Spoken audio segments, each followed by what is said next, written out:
शिक्षकांनो आणि माझ्या मित्रमैत्रिणींनो, आज मी प्रोफेसर शाहीर अण्णाभाऊ साठे यांच्याबद्दल 2 शब्द सांगणार आहे. ते तुम्ही शांतपणे अण्णाभाऊ साठे यांचा महान लेखक आणि अण्णाभाऊ होते. त्यांनी अनेक कथा, कादंबरी आणि गाणी लिहिली.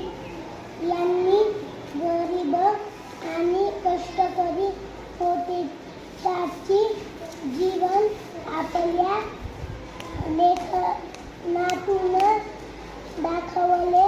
अण्णाभाऊ साठेंचा जन्म 1 ऑगस्ट 19 रोजी झाला.